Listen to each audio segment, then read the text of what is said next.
सरस्वती जी और उनकी बहू रश्मि के बीच एक दिन बहस छिड़ जाती है। आखिर किसका काम ज्यादा आसान है, बहू का या सास का? माँ जी, सास को काम ही क्या है, आपके सारे काम उंगलियों पे तो हो जाते हैं। कुछ भी।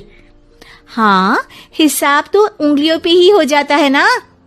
अरे बेटा, ऐसा सिर्फ अभी लगता है, जो मुझे करना पड़ता है ना वो तुझे करना पड़े तो समझ आएगा कि असली काम का पहाड़ कैसा होता है। ठेले बराबर वजन भी नहीं है आपके काम में, और बात पहाड़ों के वजन की कर रही हैं आप। तू ऐसा करती ही क्या है घर में बेटा, ये तो बता मुझे। मैं थोड़ी ना कुछ करती हूँ, सब जादू से हो रहा है इस घर में। अरे एक दिन मेरा काम करोगी तो समझ आएगा। Okay okay, shut up.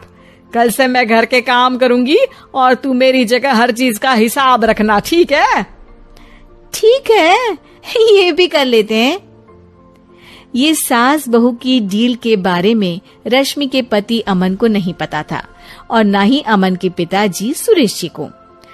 पर गेहूं के साथ साथ जैसे घुन भी पिस जाता है, ये दोनों भी पिसने वाले थे।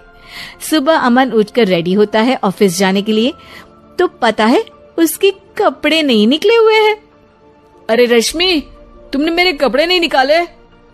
अपनी माँ से पूछो ना, उन्हीं का काम है ये।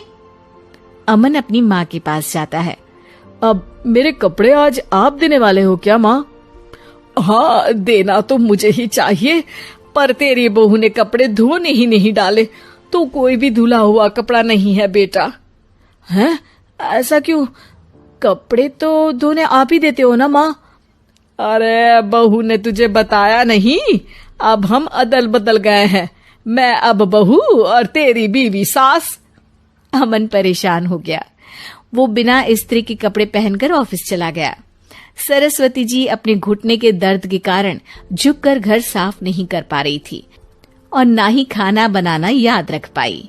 उधर रश्मि पहले ही दिन घर की चाबी घुमा चुकी थी और 300 रुपए का हिसाब अलग नहीं मिल रहा था। पर दोनों का ही घमंड कैलाश पर्वत से भी बड़ा था और दोनों ही खेमे एक दूसरे की बात मानने को बिल्कुल तैयार नहीं थे। शाम को जब सुरेश जी और अमन खाना खाने बैठते हैं तो सरस्वती जी उनके सामने गाजर और पपीते लाकर रख देती हैं। अरे माँ, ये क्या है? ख्याली पुलाव के साथ सलाद। माँ जी खाना बनाना भूल गई लगता है। अरे एक एक चमन्नी का हिसाब है मेरे पास, खाना बनाना कैसे भूल जाऊंगी? ये तो मैंने पढ़ा था कि फल फ्रूट खाने से सेहत अच्छी रहती है, इसीलिए ये ले, एक फल खा ले। रात को सुरेश जी और अमन अपनी मीटिंग बिठाते हैं अकेले में। बाबूजी, इनकी लड़ाई के कारण ना हमें ठीक से खाना मिल रहा है, उल्टा घर के सारे काम रुक गए हैं। हाँ बेटा, 2 भैंसों की लड़ाई में बेचारे खेत के पौधों का भी नुकसान हो रहा है। पर पापा, क्या बताऊं आपको, मैंने माँ को इस महीने की 2 तारीख को बिजली के बिल के पैसे दिए थे। आज बिल भरने के लिए मांगने गया तो पता चला कि रश्मि उन पैसों से गैस सिलेंडर ले आई।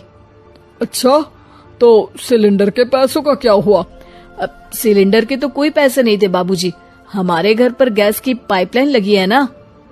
बेटा, इन दोनों का कुछ करना पड़ेगा, नहीं तो अपने घमंड के चक्कर में पूरा घर बर्बाद कर डालेंगी ये दोनों। अमन और सुरेश जी काफी सोच विचार के बाद एक निष्कर्ष पर पहुंचते हैं।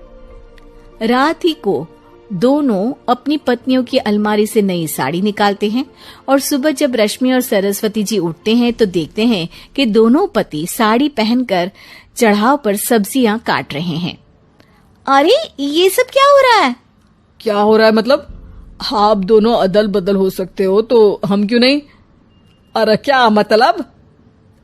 नहीं नहीं, मेरी भी बचपन से किसी की बहू बनने की इच्छा थी, तो आज से सरस्वती तुम बड़ी बहू, मैं मिडल बहू और अमन छोटी बहू। अरे लेकिन सब घर पर बैठ जाएंगे तो कमाएगा कौन? ये घर कैसे चलेगा? अब वो तो भैया या बाकी लोग जाने, अब हमने भी अदल बदल कर ही लिया है तो कुछ नहीं हो सकता। रश्मि और सरस्वती जी को समझ में आ जाता है कि उन दोनों की आपस की डील की वजह से इन दोनों को बहुत तकलीफ हो रही है और उनके ईगो ने दूसरों को कितनी यातनाएं दी है। असल में माँ जी आप सही थी, सास बनना बहुत मुश्किल है। अरे हाँ बेटा, और तू भी, मुझसे तो नहीं हो पाया सब घर के काम, वापस बदल ले क्या? हाँ हाँ बिल्कुल माँ जी, और अब आप दोनों भी बदल लीजिए, कोई आ गया तो आप दोनों को देखकर क्या सोचेगा। अच्छा है, आप दोनों के समझ में ये बात तो आई, मैं फटाक से कपड़े बदल लेता हूँ। अरे रुक जा बेटा, एक फोटो ले लेती हूँ तेरी, मेरी बेटी होती तो तेरे जैसी ही दिखती साड़ी में। और मेरा फोटो नहीं लोगी?